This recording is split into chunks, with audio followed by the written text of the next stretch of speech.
어선이 있는 그림. 앨런 슬리트. 나는 28년째 집배원으로 일하고 있다. 이런 식으로 단순하게 이야기하면 그 오랜 세월 동안 집배원으로 일한 내 인생이 보잘것없게 보일지 모르겠지만 그런 건 아무 상관없는 일이다. 내가 이런 식으로 단순하게 이야기하는 바람에 오해하는 사람이 생기더라도 내 잘못은 아니다. 나는 그걸 다르게 표현하는 법을 모르겠다. 만약 내가 사전에서 찾은 길고 복잡한 단어들을 쓰기 시작하면 너무 자주 써서 몇 문장마다 그런 단어들이 튀어나올 것이다. 그러니까 사전에 나오는 말로 내가 쓰려는 글을 우스꽝스럽게 만드는 짓은 하지 않겠다. 나는 결혼한 지도 28년이 되었다. 이것은 어떤 식으로 쓰고 어떤 식으로 받아들이느냐에 상관없이 아주 의미심장한 발언이다. 나는 평생 직장이 생기자마자 아내와 결혼을 했고 처음으로 정착한 괜찮은 직장이 우체국이었다. 그전까지는 직업이 사원 겸 바람둥이였다. 내가 그녀와 결혼한 이유는 취직하면 결혼을 하겠다고 약속했기 때문인데 그녀는 약속을 잊어버리게 내버려 두는 그런 성격이 아니었다. 첫 월급날 저녁 때 나는 그녀에게 전화를 걸어 물었다. 스네이키 우드로 산책 갈래? 나는 세상을 다 얻은 듯 들떠서 까불거렸고 약속을 잊어버렸기 때문에 그녀가 그래 좋아 라고 했을 때 이상하다고 생각하지 않았다. 내가 기억하기로 늦가을이라 겉은 바삭하지만 속은 축축한 낙엽이 눈처럼 수북이 쌓여 있었다. 우리는 보름달 빛과 산들 바람을 맞으며 행복하게 팔짱을 끼고 체리 과수원을 걸었다. 뼈대가 굵지만 몸매가 예쁘고 얼굴도 빠지지 않는 그녀가 걸음을 멈추고 내 쪽으로 고개를 돌렸다. 숲속으로 들어가고 싶어? 그런 걸 묻다니 나는 웃음을 터뜨렸다. 당연하지. 너는 안 들어가고 싶어? 우리는 계속 걸었고 잠시 후 그녀가 말했다. 나도 들어가고 싶어. 하지만 이제 너한테 든든한 직장이 생겼으니까 뭘 해야 하는지 알지? 나는 이게 무슨 소리인가 싶었다. 하지만 답은 알고 있었다. 나는 결혼해야지 라고 대답하고 다시 생각한 끝에 덧붙였다. 그런데 결혼해도 될 만큼 월급이 넉넉하지는 않아. 나는 그 정도면 충분해. 그녀가 대답했다. 그리고 그것으로 끝이었다. 그녀는 나에게 이 세상에서 가장 달콤한 입맞춤을 선물했고 우리는 숲속으로 들어갔다. 그녀는 처음부터 우리 결혼 생활에 만족한 적이 없었다.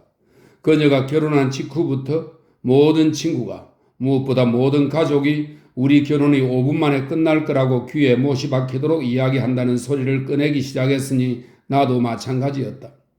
사람들 생각이 맞다는 것을 몇 개월 만에 알게 되었으니 나로서도 할 말이 없었다. 하지만 나는 무엇에든 짜증내는 성격이 아니라 별 상관이 없었다.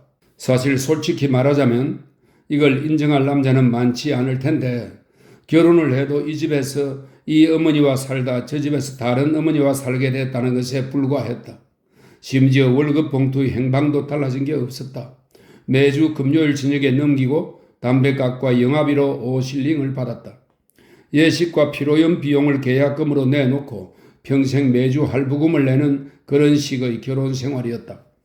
사람들이 여기에서 할부라는 발상을 얻지 않았을까 싶다. 하지만 우리의 결혼 생활은 5분 만에 끝날 거라는 사람들의 예상을 깨고 6년 동안 계속됐다. 아내는 내가 30살이고 그녀가 34살이었을 때 내 곁을 떠났다. 문제는 우리가 싸우면 싸우고 욕하고 냄비도 집어던지고 할 건 다 했다. 우리가 싸우면 너무 괴로웠고 싸우는 와중에는 처음 만난 그 순간부터 잠시도 쉬지 않고 이런 식으로 싸우고 괴로워하기만 했고 함께 있는 한평생 그럴 것처럼 느껴진다는 거였다. 이제와 생각해보면 심지어 그때도 가끔은 그런 생각이 들었지만 사실 우리는 끝내주게 재미있게 보낸 시간이 많았는데 말이다. 나는 그녀가 떠나기 전에 우리가 부부로 보내는 시간이 거의 다 끝났음을 알아차렸다. 정말로 대판 싸우고 난 뒤였다. 그날 저녁에 우리는 차를 마시고 각자 식탁 양쪽 끝에 앉아 있었다. 접시는 비었고 배는 불렀으니 그날 그럴 이유가 없었다. 나는 책에 코를 박고 있었고 캐시는 그냥 그렇게 앉아 있었다. 그러다 문득 그녀가 말했다.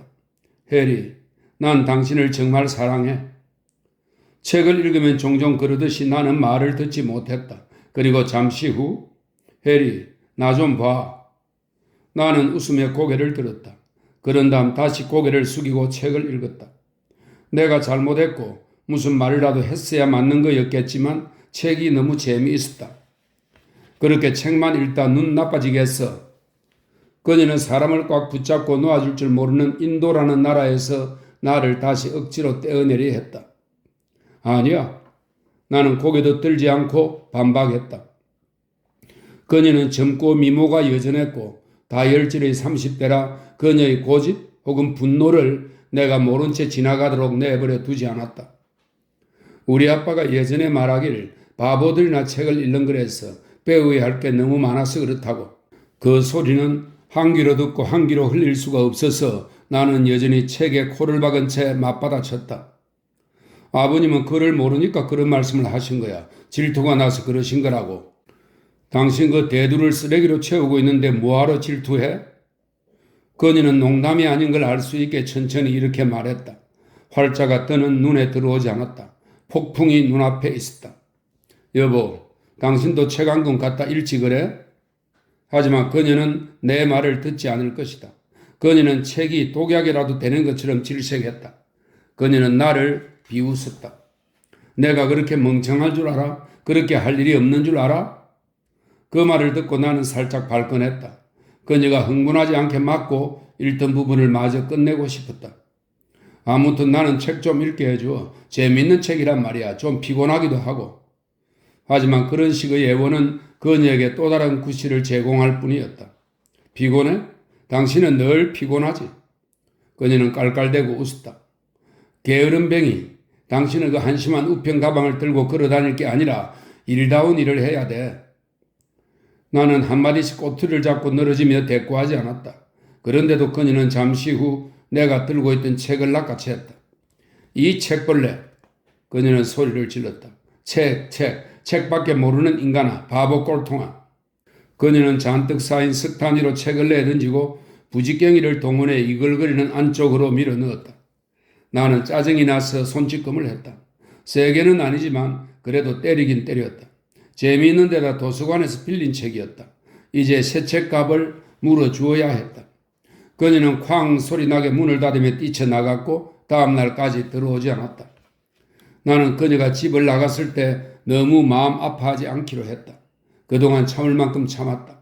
아이가 없었던 게 천만다행이었다. 그녀는 한 번인가 두 번 산고를 치른 적이 있지만 헛수고였다. 그때마다 성격이 점점 고약해져서 그 사이 몇 개월 안 되는 평화로운 시간으로는 더 무마가 되지 않았다. 아이가 있었으면 괜찮았을지 모르겠다. 그건 아무도 모르는 일이지만. 그녀는 책을 태우고 한 달 뒤 칠장이와 함께 달아났다. 모든 게 순조롭게 끝났다. 어느 누구도 고함을 지르거나 피해를 주거나 행복한 가정을 깨뜨리지 않았다. 내가 어느 날 퇴근하고 돌아와 보니 메모가 있었다. 나 멀리 떠나 돌아오지 않을 거야. 라고 적힌 쪽지가 시계 앞 벽난로 선반 위에 놓여 있었다. 눈물 자국은 없었다. 보험 책자 한 면 위에 연필로 적은 6마디 뿐이었다. 나는 지금도 그 쪽지를 지갑 깊숙한데 넣고 다니는데 그 이유는 아무도 모를 일이다. 그녀와 함께 달아난 칠장이는 연립주택가 건너편에 자기 집이 있었다. 나중에 들어보니 몇 개월째 실업수당으로 살고 있었는데 20마일 떨어진 곳에서 갑자기 일거리가 생겼다고 했다.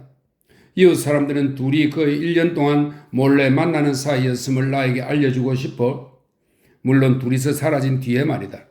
입이 건질건질하는 눈치였다. 둘이 어디로 도망쳤는지 정확히 아는 사람은 없었는데 다들 내가 알아내고 싶어 한다고 생각하는 모양이었다. 하지만 나는 그런 생각을 단 한 번도 한 적이 없었다. 어디로 갔는지 알아낸들 뭘 어쩔 수 있을까? 남자를 때려눕히고 캐시의 머리채를 잡고 끌고 오기라도 할 건가? 천만의 말씀. 이런 일상의 변화가 아무렇지도 않았다고 말하지는 못하겠다. 한 집에서 6년 동안 같이 산 여자는 아무리 개와 고양이처럼 지냈더라도 그리울 수밖에 없다. 그리고 우리는 행복했던 순간도 있었다. 그녀가 갑자기 떠나자 집과 벽과 천장과 거기 달린 모든 것이 뭔지 모르게 달라졌다. 그리고 내 안의 무언가도 달라졌다. 나는 모든 게 똑같고 캐시가 떠나도 달라진 게 전혀 없다고 속으로 우겼다.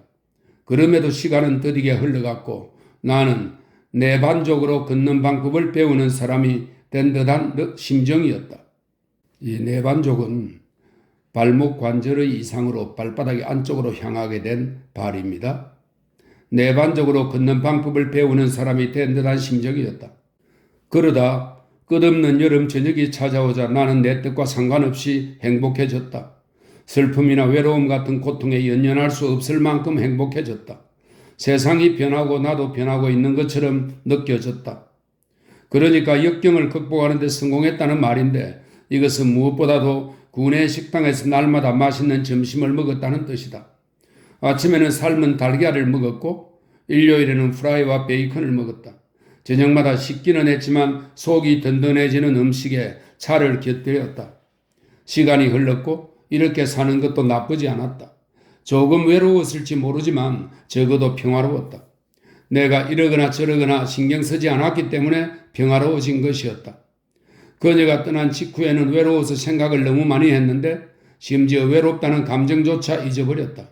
그러다 더는 연연하지 않게 됐다. 낮에 편지를 배달하면서 만난 사람들이면 저녁과 주말을 버티기에 충분했다. 가끔은 클럽에서 체크 게임도 했고 조금 걸어가면 나오는 술집에서 맥주 반 파인트를 천천히 홀짝이기도 했다.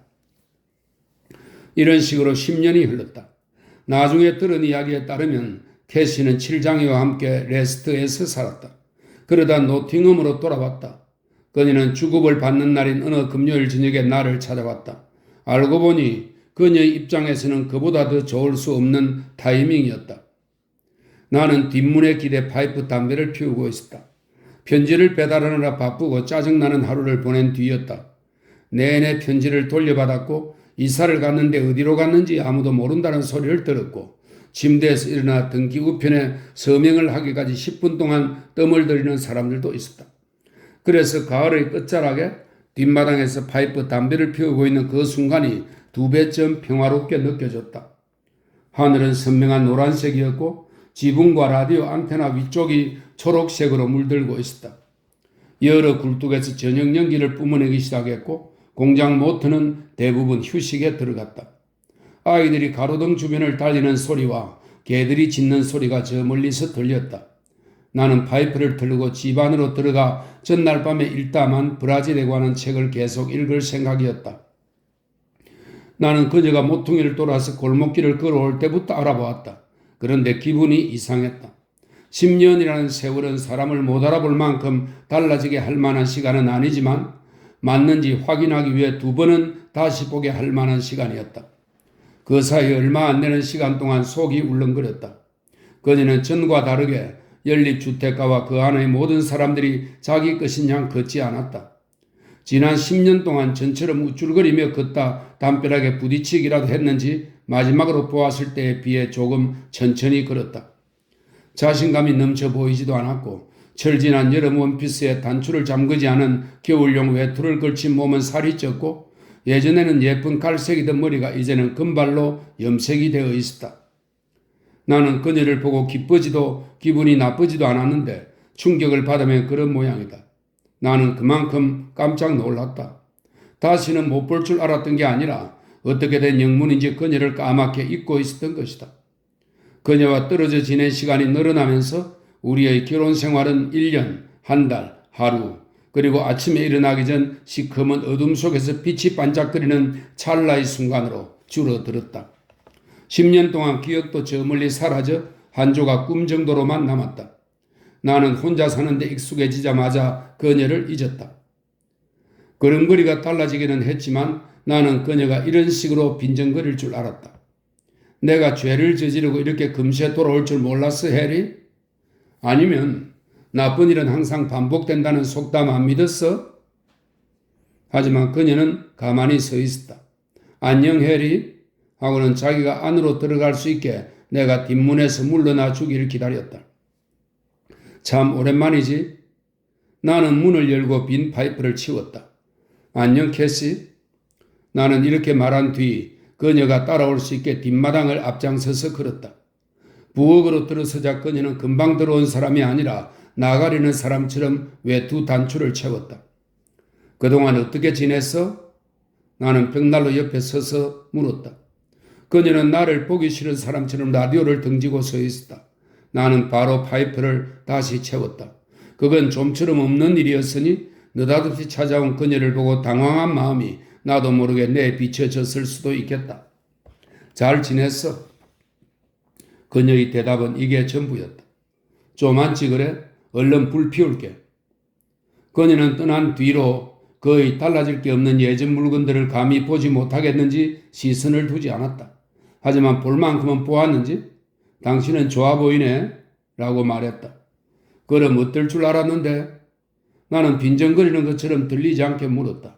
이제 보니 그녀는 전과 다르게 립스틱을 바르고 있었고 볼 터치와 파우더까지 해서 맨 얼굴 일대와는 다른 분위기로 나이 들어 보였다. 얇은 가면이었지만 10년 전 그녀의 모습을 내가 그리고 어쩌면 그녀도 보지 못하게 감추기에 충분했다. 곧 전쟁이 시작된다던데? 그녀가 말했다. 그냥 꺼낸 말이었다. 나는 식탁 앞에 있던 의자 하나를 끌어당겼다. 앉아, 캐시. 다리가 불쌍하지도 않아? 우리가 예전에 자주 주고받던 농담인데 왜 그 순간에 튀어나왔는지 나도 잘 모르겠다. 전쟁이 터져도 그러려니 하겠어. 히틀러 그 인간은 머리에 총을 맞고 싶은가 봐. 독일 놈들이 원래 그렇잖아. 고개를 들어보니 그녀는 벽에 걸린 어선 그림을 쳐다보고 있었다. 낡아 빠진 갈색 배가 흐린 일출대 돛을 반쯤 펴은 채 바닷가 근처에 떠 있고 어깨에 생선 광주리를 얹은 여인 한 명이 바닷가를 걷는 그림이었다. 캐시의 오빠가 결혼 선물로 준 그림 세트 중 하나인데 나머지 두 작품은 우리들이 싸우는 와중에 박살났다. 그녀는 남아있는 이 어선 그림을 아주 좋아했다. 우리는 분위기가 좋을 때면 이 배를 가리켜 선단에서 마지막으로 남은 한 척이라고 말하곤 했다. 잘 지냈어? 나는 알고 싶었다. 사는 건 괜찮고? 괜찮아. 그녀가 대답했다. 나는 그녀가 전처럼 수다스럽지 않고 목소리도 앙칼진 구석 없이 더 부드럽고 밋밋해진데 아직 적응이 되지 않았다. 하지만 그 오랜 시간이 흐른 다음에도 모든 게 자신이 떠났을 때하고 똑같은 이 집에서 나를 다시 만나려니 그녀도 기분이 이상했을 것이다. 유일하게 달라진 부분이 있다면 라디오가 추가된 것뿐이었다. 취직은 했어? 내가 물었다. 그녀는 내가 군하는 의자에 앉기가 싫은 듯 했다. 엠버게이트에 있는 호스킨스에 레이스 만드는 공장이야. 주급 42실링이야. 적지는 않지. 그녀는 의자에 앉아서 남은 단추를 채웠다. 그러고는 다시 한번 어성그림을 쳐다보았다. 선단에서 마지막으로 남은 한 척. 많지도 않네. 사장들은 딱 굶어 죽지 않을 만큼만 주더라. 앞으로도 계속 그러겠지만 집은 어디야, 캐시? 그녀는 머리를 매만지며 대답했다. 뿌리 부분이 희끗희끗했다. 스넨턴에 집을 얻어서 작지만 집세가 일주일에 7실링 6펜스밖에 안 돼. 시끄럽기도 한데 난 그래서 좋더라. 당신도 알다시피 내가 시끌벅적한 걸 좋아하잖아. 예전에 당신이 맥주 한 잔, 소음 2잔을 좋아한다고 했지? 나는 미소를 지었다. 그걸 기억하고 있다니 대단한데? 하지만 그녀는 시끌벅적하게 사는 것 같지 않았다. 장난기로 반짝이다 종종 웃음 폭탄으로 이어지던 예전의 그 눈빛이 아니었다. 이제는 눈가의 주름이 나이와 흘러간 세월의 증거일 따름이었다. 잘 지내고 있다니 다행이네? 그녀는 이 말을 듣더니 처음으로 나를 바라보았다. 당신은 원래 흥분을 잘 안 하는 성격이지, 해리? 나는 솔직히 대답했다. 잘 안 하는 성격이지. 흥분을 잘 하는 성격이었다면 좋았을 텐데. 그녀는 멍한 목소리로 말을 이었다. 그랬더라면 좀 더 잘 지낼 수 있었을 텐데. 이미 엎질러진 물이야. 내가 얼른 이렇게 말참견을 하고 보니 너무 심했나 싶었다. 당신도 알다시피 나는 싸우고 말썽을 부리는 스타일이 아니잖아. 평화주의자에 가깝지. 체인벌린, 그 인간처럼 말이지.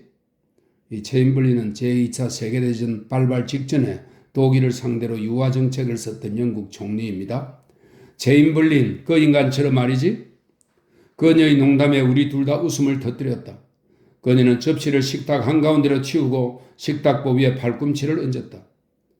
나는 혼자 살기 시작한 지 3년 됐어.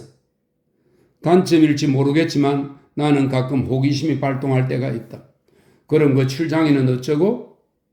나는 나무랄 필요가 전혀 없다고 생각했기 때문에 아무렇지 않게 물었다. 그녀는 떠났고 그것으로 끝이었다. 나에게 빚더미를 떠넘기거나 해서 공경에 빠뜨리지도 않았다. 나는 늘 그녀가 하고 싶은 대로 하게 내버려 두었다. 책이 많네. 그녀가 소스병에 기대놓은 책 한 권과 보조 테이블 위에 놓인 책 두 권을 보고 말했다. 책을 읽으면 시간이 잘 가거든. 나는 꺼진 파이프를 보고 성냥을 끄며 대답했다. 책 읽는 게 좋아. 그녀는 한동안 아무 말도 하지 않았다. 내가 기억하기로 3분 동안이었다.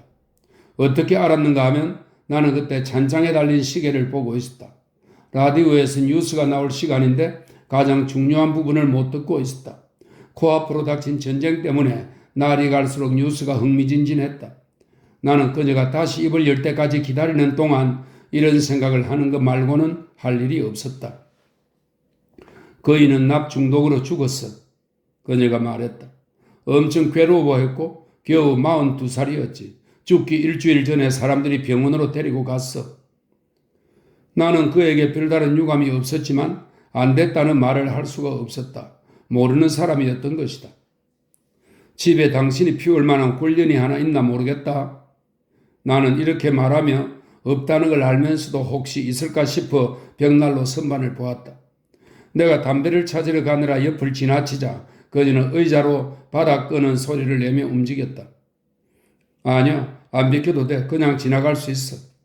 괜찮아. 그녀가 말했다. 나한테 있어. 그녀는 주머니를 뒤지더니 구겨진 5개비짜리 담배갑을 꺼냈다. 해리, 당신도 한 대 피울래? 아니야, 됐어. 권련 안 피운 지 20년이야. 당신도 알잖아? 내가 어쩌다 파이프를 피우게 됐는지 기억 안 나? 우리가 연애하던 때였잖아. 당신은 내 생일 때 선물로 주면서 그걸 피우라고 했잖아. 그러면 더 고상해 보일 거라면서. 그래서 그때부터 파이프 담배를 피우기 시작했지. 금세 익숙해졌고 지금은 파이프 담배가 좋아. 사실은 없으면 못 살 정도지. 바로 어제 일인 것처럼 이야기하다니. 내가 말을 너무 많이 했는지 그녀는 조금 초조해하는 얼굴로 끓련에 불을 붙였다. 왜 그랬는지 지금도 모르겠다. 내가 사는 집으로 찾아올 필요도 없었는데. 있잖아, 해리. 그녀는 어성그림 쪽으로 고개를 까닥이며 다시 입을 열었다. 나 저 그림 가지고 싶어. 평생 그만큼 욕심나는 물건이 없었던 듯한 말투였다. 그림 괜찮지? 나는 이렇게 말했던 기억이 난다. 벽에 그림을 그려놓으면 좋더라고. 꼭 감상을 한다기보다 친구가 돼주니까. 안 보고 있어도 거기 있다는 걸 잘 알고 있잖아. 하지만 마음에 들면 가져가도 돼. 정말? 나는 이렇게 묻는 그녀의 목소리를 듣고 난생 처음 그녀가 가엾어졌다. 물론이지. 가져가. 나는 없어도 돼. 그림이 필요하면 다른 그림을 걸든지 아니면 전쟁 지도를 붙이지 뭐. 벽에 걸린 그림이라고는 그것 하나뿐이었고 그 아래 보조 테이블에 결혼 사진이 놓여 있을 따름이었다. 하지만 나는 결혼 사진 이야기는 꺼내지 않았다. 그녀가 원치 않은 기억을 불러일으킬 수도 있기 때문이었다. 무슨 애틋한 감정이 있어서 그냥 둔 것도 아니니 치워버렸어야 하는 건데. 아이는 있어? 아니? 그녀는 관심 없다는 투였다.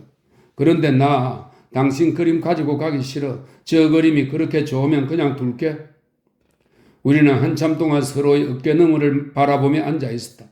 그렇게 슬픈 목소리로 그림 이야기를 하다니 지난 10년 동안 무슨 일이 있었던 걸까 싶었다. 밖은 점점 어두워지고 있었다. 그녀는 왜 잠자코 저 빌어먹을 그림을 가지고 가지 않는 걸까? 그래서 나는 다시 한번 그녀에게 권했고 사태를 해결하기 위해 그림을 내려 천으로 뒷면의 먼지를 닦고 갈색 종이로 싼 다음 제일 좋은 소포용 끈으로 묶었다. 가져가. 나는 식탁에서 냄비들을 치우고 그녀의 팔꿈치 근처에 그림을 내려놓았다. 당신 참 착하다. 착하다고? 그 말 마음에 든다. 이 집에 그림이 있으나 없으나 무슨 상관이겠어? 그리고 내게 아무 의미 없잖아. 이제와 생각해보니 우리는 함께 살 때는 전혀 몰랐던 방식으로 서로를 곤란하게 만들고 있었다. 나는 불을 켰다. 방 안의 모든 게 선명하게 보이자 그녀는 거북해하는 것 같았다. 나는 불을 다시 끄면 좋겠냐고 물었다. 아니야, 그럴 거 없어. 그녀는 자리에서 일어나 꾸러미를 들었다. 이제 가봐야겠다. 또 봐. 아무 때나 생각나면 들러. 우리가 서로 원수도 아니고 그러면 안 될 것도 없었다. 그녀는 외투 단추를 풀면 좀 더 편안하고 옷이 잘 맞는 것처럼 보일 것 같았는지 단추를 2개 풀고는 나를 향해 손을 흔들었다. 안녕? 잘가 캐시? 나는 이 집에 있는 내내 그녀가 단 한 번도 미소를 짓거나 웃지 않았던 게 문득 생각나서 문 쪽으로 돌아서는 그녀를 향해 미소를 지었다. 그런데 돌아온 것은 예전에 보았던 한박 웃음이 아니라 예의상 살짝 벌어진 입술이었다. 이제는 그럴 때가 지난 모양이로구나. 하긴 40살이 넘었는데 나는 이런 생각이 들었다. 그렇게 그녀는 떠났다. 나는 잠시 후 다시 책 속으로 돌아갔다.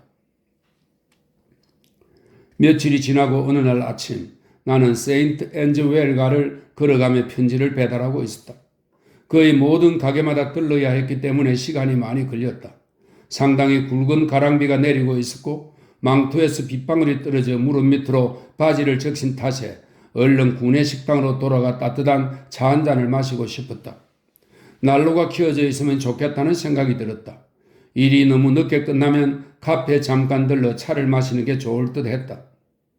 나는 편지 뭉치를 들고 식료품 가게에 들어갔다. 나오는 길에 그 옆 전당포 진열장에 있는 어선 그림을 보았다. 내가 며칠 전 캐시에게 주었던 그 그림이었다. 캐캐 묵은 청량기, 날개 없는 비행기, 녹슨 망치, 모종삽, 끈이 떨어진 바이올린 케이스에 기대 비스듬히 누워있는 그 그림을 잘못 봤을 리가 없었다. 금색으로 칠한 액자 왼쪽 아랫부분의 나무에 이가 나간 것까지 알아볼 수 있었다. 나는 잠시 믿을 수가 없었다. 어떻게 그 그림이 거기 있는지 이해를 못하다 결혼한 첫날과 선물로 거두겠던 보조 테이블과 그 중에서도 가장 눈에 띄던 이 세 쌍둥이 중 마지막 하나가 두 형제의 자네 속에서 나를 쳐다보던 광경이 떠올랐다. 그런데 이런 한심한 무용지물로 전락하다니. 전당포마다 금요일에는 부인들이 주말을 앞두고 맡겨놓은 남편의 양복을 찾아갈 수 있게 항상 늦게까지 영업을 하니 그녀는 그날 밤 집으로 돌아가는 길에 그림을 팔아 넘긴 게 분명했다. 아니면 오늘 아침에 팔았는데 내가 고작 30분 뒤에 편지 배달에 나선 것일 수도 있었다. 사는 게 정말 힘든 모양이었다. 가엾은 캐시, 나한테 돈을 좀 달라 그러지. 나는 이제 어떻게 하면 좋을지 별로 고민을 하지 않았다. 그 버릇은 지금도 마찬가지인데 안으로 들어가 카운터 앞에 서서 몸을 부들부들 뜨는 백발의 구두쇠가 정말 좋은 물건을 맡기러 왔다는 걸 알리기 위해 바짝 붙어있는 얼굴이 길쭉한 두 여자가 들고 온 꾸러미를 분류하는 작업이 끝나기를 기다렸다. 나는 짜증이 났다. 상쾌한 피를 맡아 들어온 길이라 전당포에서 나는 오래된 옷과 곰팡이 냄새가 코를 찔렀고 게다가 그 어느 때보다 배달이 늦었다. 구내 식당은 내가 돌아가기 전에 문을 닫을 테고 그러면 모닝티를 마실 수 없었다. 노인이 드디어 손을 내밀고 발을 질질 끌며 다가왔다. 편지 왔나? 아니에요. 진열장에 있는 저 그림 좀 보고 싶었어요. 배가 있는 그림이요. 여자들은 전당표를 지갑에 쑤셔 넣고 노인한테서 받은 몇 푼 안 되는 돈을 세며 나갔고 노인은 5파운드짜리 작품이라도 되는 양 그림을 들고 왔다. 나는 그녀가 당장 팔아넘겼을 거라고 장담할 수 있었지만 한 가닥 미련이 길게 남아있었기 때문에 분명 그 그림이 맞는지 확인하기 위해 열심히 들여다보았다. 뒤에 적힌 가격이 잘 안 보였다. 얼마 받고 싶으세요? 4실링만 줘. 선심 쓰는 척 하기는. 하지만 칼자루를 쥔 쪽은 내가 아니었다. 좀 더 싸게 살 수도 있었지만 5분 동안 실랑이를 벌이느니 1실링을 더 내는 게 나았다. 나는 돈을 주고 나중에 그림을 가지러 오겠다고 했다. 4실링이라니. 나는 빗속을 철벅철벅 걸으며 속으로 중얼거렸다. 도둑놈 같으니라고. 캐시한테는 1실링 6펜스 정도 주었을 것이다. 어선 그림을 사느라 맥주 3잔을 날린 셈이었다. 왜 그랬는지 모르겠지만 나는 다음 주에 그녀가 다시 찾아올 줄 알고 있었다. 그녀는 목요일 비슷한 시각에 찾아왔고 옷차림도 그때와 같았다. 여름 원피스 위에 걸친 갈색 겨울 외투 단추를 가만두지 못하는 것으로 미루어 얼마나 불안해하는지 알 수 있었다. 그녀는 오는 길에 한두 장 걸쳤는지 집 안으로 들어오기 전에 바깥 변소에 들렀다. 나는 늦게 퇴근해서 아직 차를 마시고 있었고 그녀에게 한잔 하겠느냐고 물었다. 괜찮아. 그녀의 대답이었다. 방금 전에 마셨어. 나는 석탄통을 불 위에 대고 틀었다. 벽난로에 더 바짝 다가가서 앉아 오늘 밤은 좀 춥다. 그녀는 그렇다고 하더니 벽에 걸린 어성그림을 올려다 보았다. 나는 그녀가 그림을 보고 무슨 말을 할까 궁금해하며 이 순간을 기다렸는데 그림이 다시 제자리로 돌아온 것을 보고도 놀란 기색이 전혀 없어 조금 실망스러웠다. 오늘 밤에는 금방 일어날 거야. 그녀가 한 말은 이게 전부였다. 8시에 누굴 만나기로 했거든? 그림에 대해서는 한마디도 없었다. 나는 상관없어. 회사는 어때? 구역질다. 그녀는 별 이상한 걸 다 묻는다는 듯이 무심하게 대답했다. 작업 반장한테 꺼지라고 했다가 잘렸어. 아, 나는 속마음을 숨기고 싶을 때 항상 아라고 하는데 내가 아라고 했을 때에는 이어지는 말 없이 그걸로 끝이라고 보면 된다. 그녀가 회사에서 잘렸으니 이 집에서 다시 살고 싶어 할지도 모르겠다는 생각이 들었다. 그러고 싶으면 그래도 상관없었다. 그리고 그녀는 지금이라도 아무 거리낌 없이 물어볼 수 있는 여자였다. 하지만 내가 먼저 이야기를 꺼내지는 않을 것이다. 그게 실수였을까? 죽어도 모를 일이다. 잘렸다니 안타까운 일이네.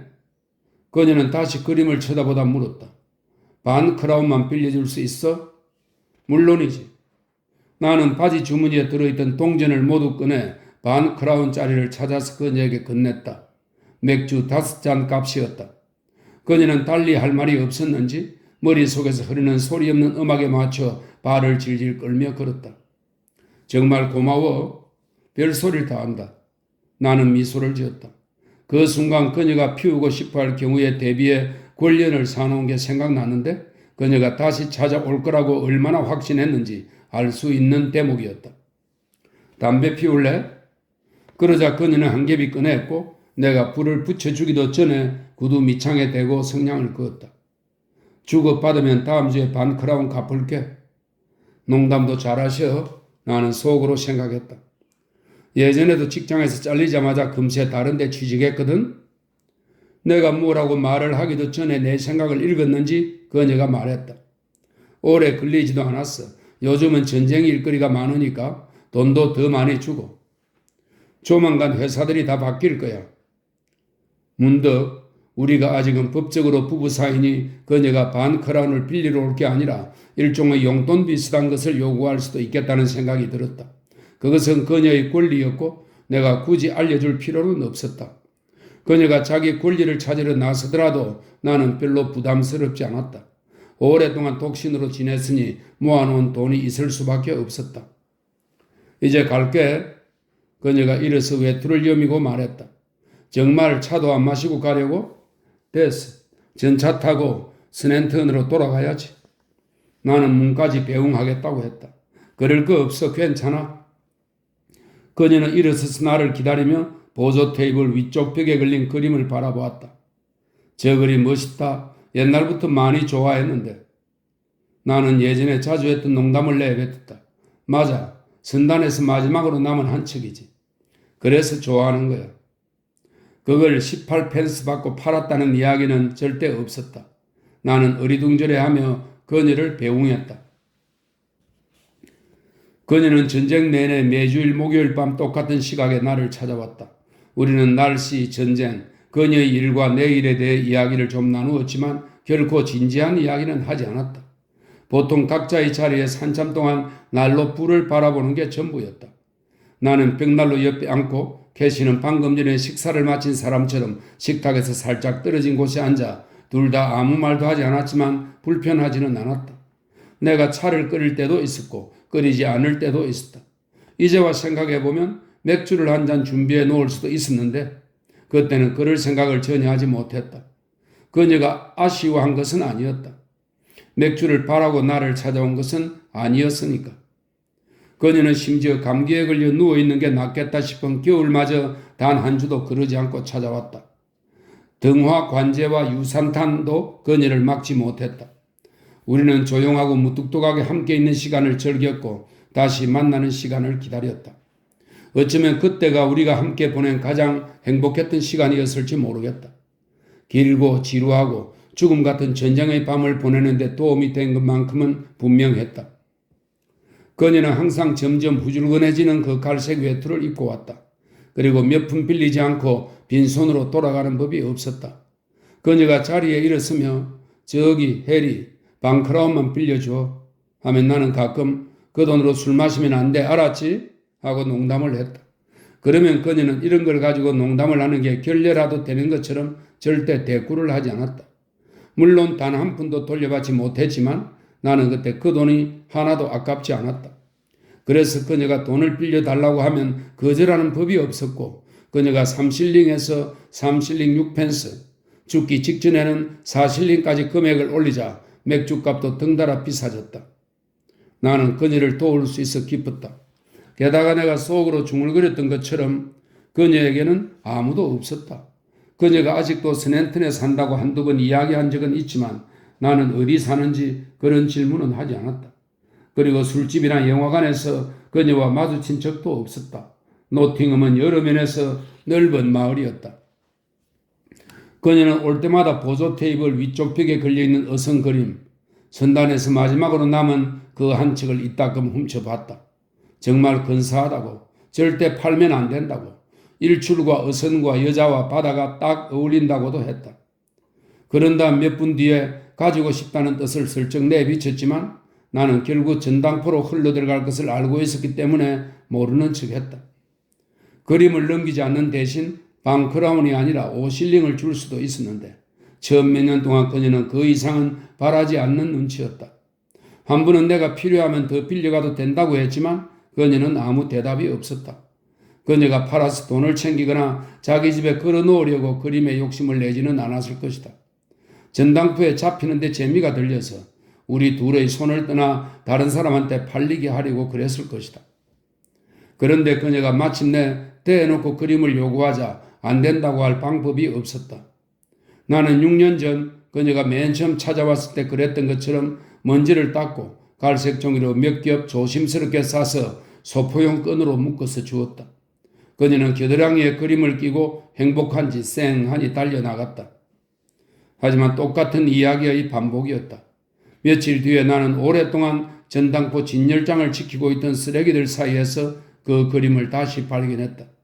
그런데 이번에는 안으로 들어가 도로 가지고 나오지 않았다. 그 때문에 캐시가 며칠 뒤에 사고를 당한 게 아닌가 싶어 지금은 조금 후회가 된다. 물론 알 수 없는 일이다. 그게 아니었더라도 사고는 벌어졌을 것이다. 나는 그녀의 임종을 지키지 못했다. 그녀는 저녁 6시에 트럭에 치였는데 내가 경찰차를 타고 병원에 갔을 때 이미 숨을 거둔 뒤였다. 온몸이 으스러져서 병원에 도착하기 전부터 피를 너무 많이 흘렸다고 했다. 의사가 말하길 차에 치였을 때 그녀는 술에 취한 상태였다고 했다. 병원에서 보여준 유품 중에 그 어성그림이 있었는데 산산조각이 나고 피가 묻어 있어서 거의 알아볼 수가 없었다. 나는 그날 밤 늦게 이걸 그리는 벽난로 속에 던져 그림을 태웠다. 그녀의 두 형제와 두 형제의 아내와 아이들이 떠나고 캐시의 사고를 내 탓으로 돌리는 비난의 화살이 거두어지자 나는 무덤가에 서서 내가 혼자라는 생각을 하며 실컷 울 수 있으면 좋겠다고 생각했다. 하지만 그런 행운은 찾아오지 않았다. 고개를 드는데 한 번도 본 적 없는 남자가 갑자기 내 눈에 들어왔다. 화창한 겨울 오후였지만 살이 에이도록 추운 날이었고 처음에는 캐시를 잊으려면 지금 캐시가 누워있는 무덤을 만들어나 가엾어 누군가가 얼마나 뼈가 부서지라 땅을 팠을까 그런 생각을 하는 수밖에 없었다. 그런데 이 낯선 남자가 등장한 것이었다. 50대 중반으로 고급 양복을 입긴 했지만 회색이라 팔에 검은 띠를 두른 남자의 두 뺨위로 눈물이 흐르고 있었다.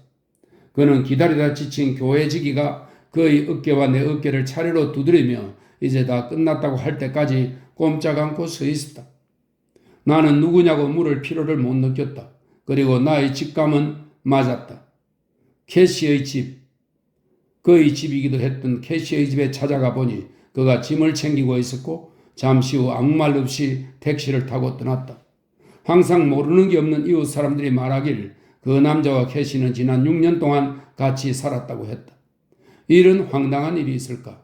그 남자 덕분에 캐시가 전보다 더 행복했길 바랄 따름이었다. 시간이 흘렀고 나는 벽에 굳이 다른 그림을 그려놓지 않았다. 전쟁 지도면 되지 않을까? 조만간 어떤 나라가 항복하고 나면 벽이 또 휑해지겠지만 사실 지금 당장은 아무것도 필요 없다. 그쪽 공간에는 보조 테이블이 꽉 들어차 있고 보조 테이블 위에는 그녀가 단 한 번도 달라고 한 적 없는 결혼 사진이 지금도 놓여 있다. 나는 기억 속에 저장되어 있는 몇 안 되는 예전 사진들을 떠올리다 그 사진들을 포기하고 캐시를 포기한 게 실수였다는 생각을 하게 됐다. 그런 짓을 하다니 멍청한 산송장 같은 인간이라고 말하는 누군가의 목소리가 들렸다. 그런데 재수없게 멍청하다는 단어가 아니라 산송장이라는 단어가 대구나 붕장어 가시처럼 머릿속에 꼭 박혀서 가끔 밤에 침대에 누워서 생각을 하다 미치게 만든다. 내 인생에 의미가 없다는 생각이 들기 시작했다. 종교에 귀의하거나 술독에 빠지기에는 너무 늦었다. 나는 왜 살았던 걸까? 이유를 모르겠다. 의미가 뭐였을까? 한밤중의 공허감이 극에 달할 때면 점점 나보다 그녀가 더 생각난다. 나보다 훨씬 지독하게 고생한 그녀가 눈앞에서 아른거리고 문득 아스피린이 낫지 않는 두통과 싸우는 동안에만 돌아가는 머리로 내가 지금까지 살았던 목적은 작게나마 캐시를 돕는 것이었다는 생각이 든다. 나는 산송장으로 태어났어. 나는 속으로 계속 중얼거린다. 사람들은 누구나 산송장으로 살고 있어. 내가 대답한다. 그렇기는 하지만 나처럼 그걸 깨닫기 시작한 사람은 거의 없고 내가 어쩔 방법이 없을 때 뭐 좋은 일을 하려고 해도 우라지게 늦어버렸을 때 드디어 그런 깨달음이 찾아오다니 안타까운 일이지. 그러다 갑옷을 입은 기사처럼 어둠 속에서 낙관주의가 등장한다. 너가 그녀를 사랑했다면 그러면 너희 둘은 그걸 사랑이라고 기억할 수 있게 해주는 유일한 걸 한 거잖아. 안 그래? 갑옷을 입은 기사는 다시 어둠 속으로 사라진다. 나는 고함을 지른다. 그렇지. 하지만 우리 둘 다 그 사랑을 어찌하지 않은 게 문제였지.